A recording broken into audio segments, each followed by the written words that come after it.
ถ้าว่าไปสมัคร XRT แล้วบ่ได้รับข้อความทาง Gmail เนาะ Gmail เพิ่นบ่ส่งรหัสทางข้อความมาให้กด activate เนาะเบิ่งคลิปนี้นํกันเนาะกดเข้าไปที่ลิงก์ตอนเฮาสมัครก็ได้เนาะกดเข้าไปบ่อนเก่าบ่อนที่เฮาสมัครนั่นเลย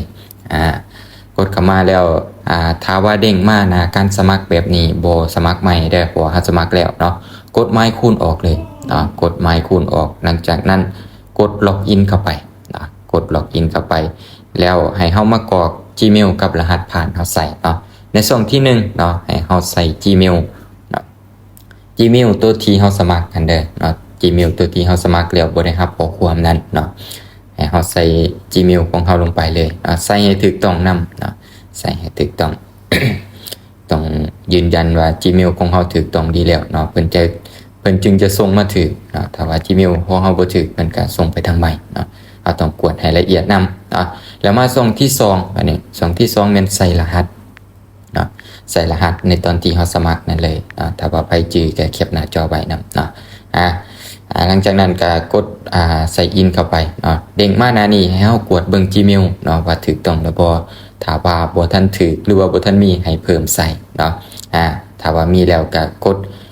รีเซ็ตเข้าไปเลยเนาะกดรีเซ็ตเข้าไปหลังจากนั้นเด้งมาหน้านี้ให้เฮาไปกดอยู่ใน Gmail ของเฮาได้เลยเนาะกดออกได้เลยเนาะคอนเฟิร์มเพิ่นบอกว่าคอนเฟิร์มการยืนยันแล้วกดเข้า Gmail เนาะกดเข้า Gmail มาถ้าว่าไผบ่เห็นขึ้นอยู่ในหน้านี้เนาะบ่เห็นรหัสทาง Gmail ส่งมา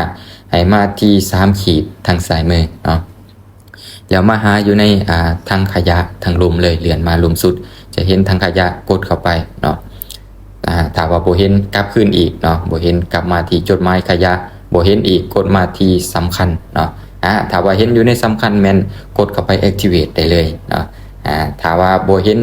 ทั้ง3บอนแล้วกดมาหน้ารักเนาะเพิ่นจะส่งมาบอนเก่าเนาะเพิ่นจะส่งมานี่เฮาก็กดเข้าไปแล้วก็ activate now ได้เลยเฮาก็กดผ่าน Safari หรือว่า Google Chrome ก็ได้เนาะ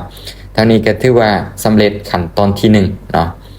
ขั้นตอนที่1แม่นสำเร็จบัดนี้ไปเบิ่งวิธีที่2เนาะวิธีที่2แม่นมาที่หน้าล็อกอินคือเก่าเนาะกดที่หน้าล็อกอินคือเก่าแล้วก็เลื่อนไปลุ่มสุดเลยเนาะเลื่อนไปลุ่มสุดเลยเนาะ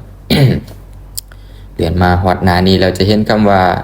ตัวนี้เด้อเนาะเราจะเห็นคำว่า help เนาะทางลุ่มสุดนี่เลยหรือว่าไผจะเปลี่ยนภาษาก่อนก็ได้เนาะเพื่อความเข้าใจง่ายเนาะเปลี่ยนภาษาเป็นภาษาไทยก็ได้เนาะแล้วกดเข้าบอน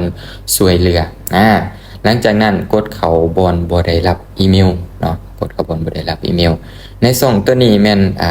กดรายละเอียดอ่านข้อมูลรายละเอียดแล้วก็ในช่องตัวนี้แม่นให้ใส่